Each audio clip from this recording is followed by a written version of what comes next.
काले बादलों से घिरे शहर अमरकोट में सूरज की किरणें भी मंद पड़ जाती जब महारानी विद्युल्लेखा का रथ निकलता। नगर की इकलौती वारिस, जिसके चेहरे पर सौंदर्य और क्रूरता का ऐसा मिश्रण था कि लोग आंखें मिलाने से पहले ही नजरें झुका लेते। मेरी आंखों में देखने की हिम्मत रखने वाले को मृत्यु से भी बदतर सजा मिलेगी। यह था विद्युल्लेखा का शाही फरमान। उसके पिता महाराज अग्निवीर को यह हाल देखकर पीड़ा होती, परंतु राज्य की एकमात्र वारिस का अतिरिक्त लाड़ प्यार और महारानी के निधन के बाद की टूटी मनस्थिति ने उन्हें एक कमजोर शासक बना दिया था। जब विद्युल्लेखा का रथ नगर से गुजरता तब बाजार सुनसान हो जाता। दुकानदार अपने शटर गिरा देते और रास्ते पर मिट्टी पर गिरकर लोग अपना सिर छुपा लेते। एक दिन उसका काफिला जब पूर्वी बाजार से गुजर रहा था तब अचानक एक गली से एक वृद्ध वनवासी निकल आया। यह वनवासी कोई साधारण व्यक्ति नहीं था। यक्षराज नाम से जाना जाने वाला यह व्यक्ति वनों में औषधियां एकत्र करता और अद्भुत चमत्कारी उपचार करता था। जैसे ही उसने विद्युल्लेखा के काफिले को देखा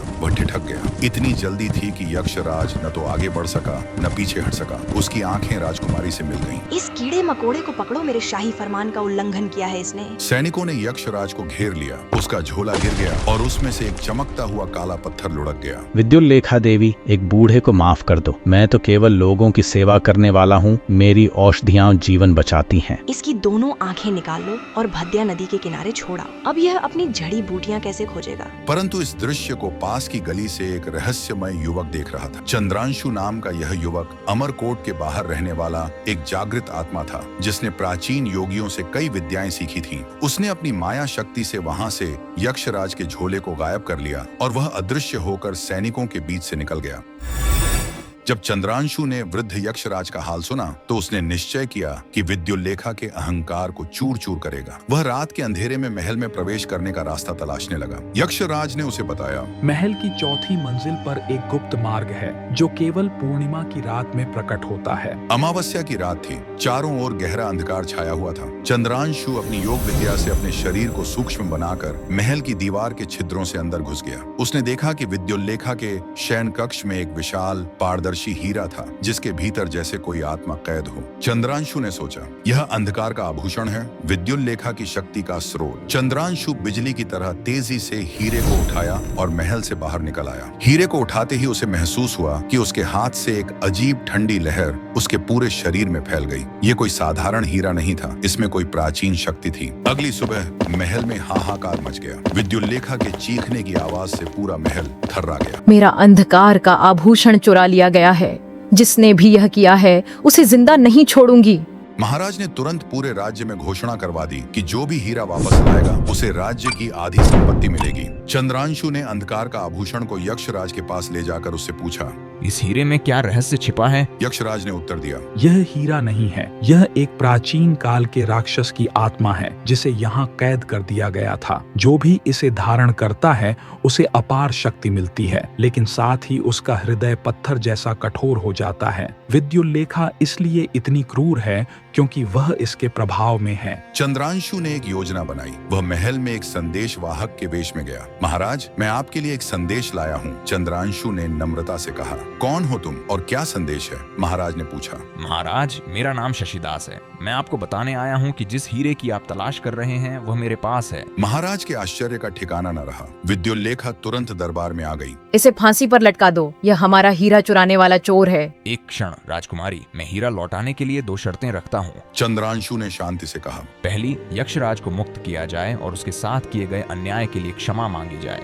दूसरी, कोई भी नागरिक अब आपकी उपस्थिति में नजरें झुकाने के लिए मजबूर नहीं किया जाएगा। विद्युल्लेखा इतनी क्रोधित हुई कि उसने चंद्रांशु पर हमला कर दिया, लेकिन चंद्रांशु की आंखें अचानक हीरे की तरह चमकने लगी और विद्युल्लेखा एक अदृश्य शक्ति से पीछे धकेल दी गई। अब तुम्हारी अंधकार का आभूषण शक्ति मेरे पास है। तुम्हारा घमंड अब तुम्हें खा जाएगा। महाराज अग्निवीर ने हस्तक्षेप किया। बेटी, शायद इस युवक की बात में दम है, हमें उसकी शर्तें मान लेनी चाहिए। विद्युल्लेखा को अपनी शक्ति वापस पाने की लालसा थी, इसलिए उसने अनिच्छा से ही सही चंद्रांशु की शर्तें मान ली। चंद्रांशु ने महाराज से वादा किया कि वह 3 दिनों के भीतर अंधकार का आभूषण लौटा देगा। लेकिन विद्युल्लेखा अंदर ही अंदर जल रही थी। उसने अपने गुप्तचरों को चंद्रांशु का पीछा करने का आदेश दिया। चंद्रांशु जानता था कि विद्युल्लेखा उसके पीछे अपने सिपाही भेजेगी। वह एक झोपड़ी में गया और वहां से एक विशेष प्रकार का धुआं निकलने लगा। गुप्तचरों ने सोचा कि वह वहीं है, परंतु वह पहले ही यक्षराज के साथ वन में निकल चुका था। यक्षराज और चंद्रांशु वन की गहराइयों में एक गुफा में पहुंचे। वहां यक्षराज ने उसे एक रहस्य बताया। विद्युल्लेखा केवल एक पीड़ित है। जब वह बच्ची थी तब एक दुष्ट तांत्रिक ने उसे इस अंधकार के आभूषण का लालच दिया था। तब से वह इसके प्रभाव में है। चंद्रांशु ने पूछा कि वह इस प्रभाव से कैसे मुक्त हो सकते हैं। यक्षराज ने बताया, इसके लिए हमें चंद्रिका जल की आवश्यकता होगी, जो केवल 100 वर्ष पुराने पवित्र सरोवर में पाया जाता है। वे दोनों उस पवित्र सरोवर की खोज में निकल पड़े। रास्ते में उन्हें अनेक खतरों का सामना करना पड़ा, जहरीले पेड़ पौधे, जंगली जानवर और प्राकृतिक बाधाएं।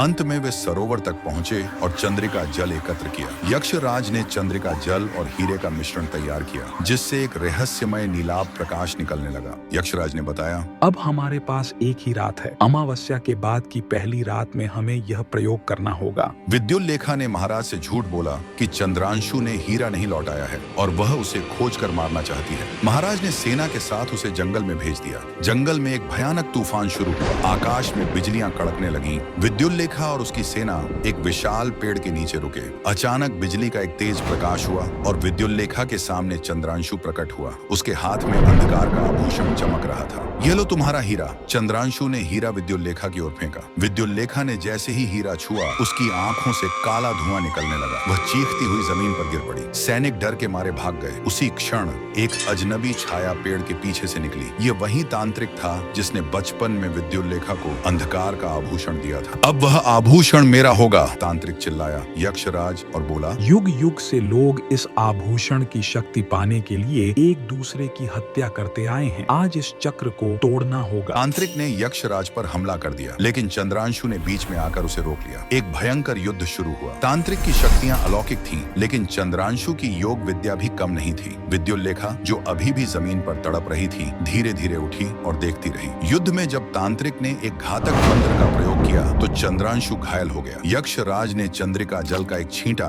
हीरे पर डाला, जिससे हीरा अंदर से प्रकाशित होने लगा। आभूषण से बाहर आ राक्षस, यक्षराज ने मंत्र पढ़ते हुए कहा। हीरे से एक काला धुआं निकला, जो धीरे धीरे एक विकराल आकृति में बदल गया। यह वह प्राचीन राक्षस था जो हीरे में कैद था। राक्षस ने तांत्रिक को देखा और उसकी ओर लपका। तूने मुझे सदियों तक कैद रखा, अब मेरा बदला लेने का समय आ गया है, राक्षस गरजा। तांत्रिक चीखता हुआ भागने लगा, लेकिन राक्षस ने उसे पकड़ लिया और अपने साथ एक अंधकार के गर्त में खींच लिया। दोनों एक चमकदार प्रकाश में विलीन हो गए। हीरा, जो अब राक्षस के प्रभाव से मुक्त था, एक सामान्य पत्थर में बदल गया। विद्युल्लेखा के शरीर से भी काला धुआं निकलकर गायब हो गया। जब विद्युल्लेखा की आंखें खुली तो वह एक नई व्यक्ति की तरह थी। उसने चारों ओर देखा और रोते हुए बोली, मैंने क्या किया? मैं इतने वर्षों से एक बुराई के वश में थी। चंद्रांशु, जो घायल होकर भी संतुष्ट था, बोला, तुम दोषी नहीं हो विद्युल्लेखा, तुम उस राक्षस के प्रभाव में थी। यक्षराज ने भी मुस्कुराते हुए कहा, हम सभी कभी न कभी अपने अंदर के अंधकार से लड़ते हैं। तुम्हारा संघर्ष अब समाप्त हो गया है। विद्युल्लेखा ने चंद्रांशु और यक्षराज को महल लौटने का निमंत्रण दिया। महल में लौटकर विद्युल्लेखा ने सबके सामने अपने किए गए अत्याचारों के लिए क्षमा मांगी। महाराज अग्निवीर ने अपनी बेटी को गले लगा लिया, जिसकी आंखों में अब वही प्यार था जो उसकी माँ की आंखों में हुआ करता था। विद्युल्लेखा ने इस घटना के बाद अपने शासन की नीति बदल दी। वह खुद लोगों के बीच जाने लगी और उनके दुख दर्द सुनने लगी। यक्षराज को राज्य का प्रधान वैद्य नियुक्त किया गया। चंद्रांशु ने राज्य छोड़ने का निर्णय लिया। मुझे अभी भी बहुत कुछ सीखना है, उसने कहा। विद्युल्लेखा ने उसे जाने से रोकते हुए कहा, तुमने मुझे अंधकार से निकाला है, मेरा हृदय अब तुम्हारे लिए बदल चुका है। परंतु चंद्रांशु ने उत्तर दिया, जब वक्त आएगा मैं लौटूंगा। अभी तुम्हें अपने लोगों के साथ नए सिरे से शुरुआत करनी है। सालों बाद एक भिखारी के वेश में चंद्रांशु अमरकोट लौटा। वहाँ उसने देखा कि राज्य पूरी तरह से बदल चुका था। लोगों के चेहरे पर मुस्कान थी और विद्युल्लेखा अब एक न्यायप्रिय और दयालु शासिका के रूप में जानी जाती थी। जब वह महल के द्वार पर पहुंचा तो द्वारपाल ने उसे रोका, लेकिन विद्युल्लेखा, जो बालकनी से देख रही थी, दौड़कर नीचे आई। तुम आखिरकार लौट आए। मैं देखना चाहता था कि क्या तुम वास्तव में बदल गई हो। और क्या देखा तुमने? मैंने देखा कि अंधकार का आभूषण जाने के बाद तुम्हारे अंदर का प्रकाश फैल गया है। विद्युल्लेखा ने उसका हाथ थामा और महल की ओर ले जाते हुए कहा, हमारे पास बहुत कुछ है बातें करने के लिए। उस दिन से अमरकोट में एक नई कहानी शुरू हुई, प्रेम और न्याय की कहानी, जिसमें विद्योलेखा और चंद्रांशु ने मिलकर राज्य को स्वर्ग बना दिया और अंधकार का आभूषण वह एक साधारण पत्थर बनकर यक्षराज के झोले में रहा। अगर आपको वीडियो अच्छी लगी हो और इस प्रकार के वीडियो और देखना चाहें तो प्लीज लाइक और सब्सक्राइब करें।